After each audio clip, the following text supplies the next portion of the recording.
ఏంటి ఎలా పడితే అలా ఉంది కదా, ఏంటమ్మా ఎలా ఉన్నావు, ఏంటి అలా డల్గా ఉన్నావు, ఫోన్ చెప్పలేదు అని అడుగుతున్నాను.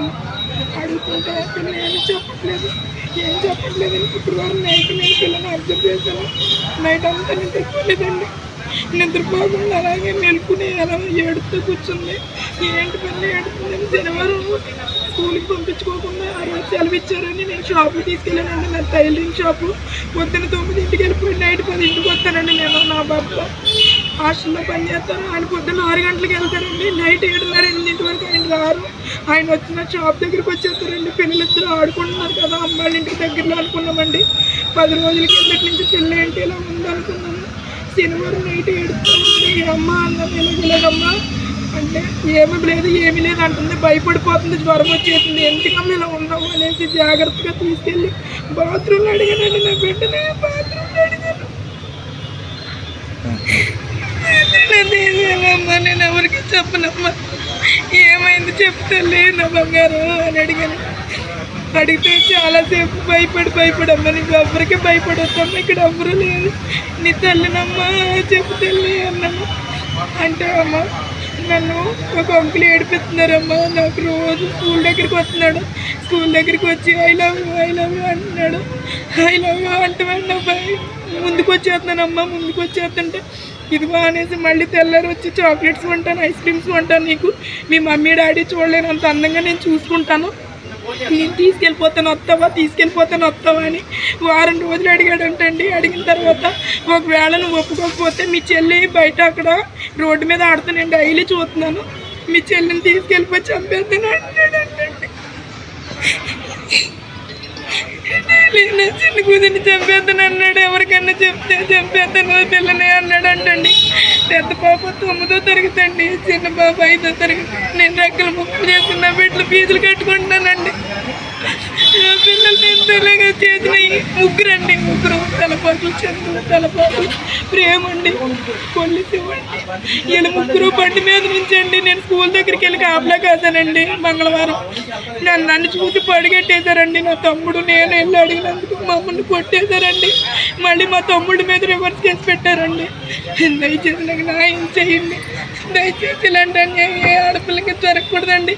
అది తీసుకెళ్ళి అక్కడ నమ్మేస్తే నేను ఏం చేయాలండి? నా కూతురు 10 రోజులు క్షోభ అనిపించిందండి. దయచేసి అధికారులందరూ నాకు న్యాయం చేయండి, నా పిల్లలకి రక్షణ కలిగించండి.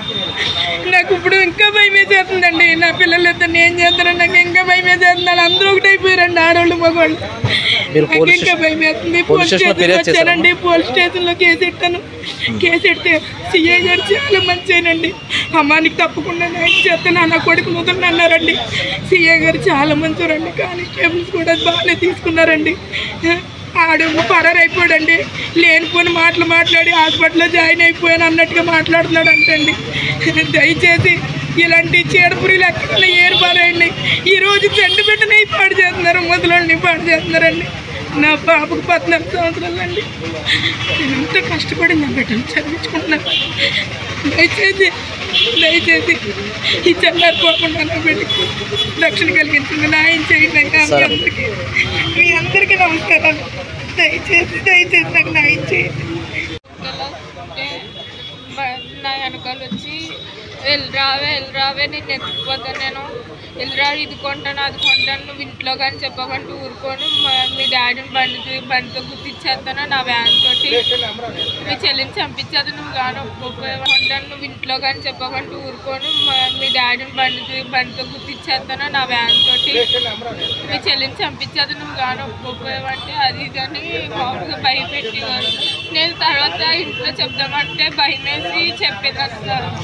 తర్వాత మమ్మీ అడిగితే నేను చెప్పాను. అప్పుడు అది పోలీసు కంప్లైంట్ ఇచ్చాము. ఇంకా ఎంతమంది పిల్లలకి ఇలా జరుగుతుందని చెప్పేసి. ఎన్ని రోజుల నుంచి నీ వెనకాల వెంటబడుతున్నాడమ్మా? ఏమంటున్నాడు అతను? 15 రోజులు బట్టి వెనకాల పడి ఐ లవ్ యూ ఇలారా నేను పెళ్లి చేసుకుంటాను అది దాన్ని వాగుతున్నాను. మరి మీరు స్కూల్లో కానీ ఏం చెప్పారా? అక్కడ స్కూల్లో ఏం చెప్పమ్మా? స్కూల్లో మార్నింగ్ మా సార్తో చెప్పాను. చెప్పిన తర్వాత సాయంత్రం కంప్లైంట్ ఇద్దామని వచ్చి ఇంటికి వెళ్తే డాడీని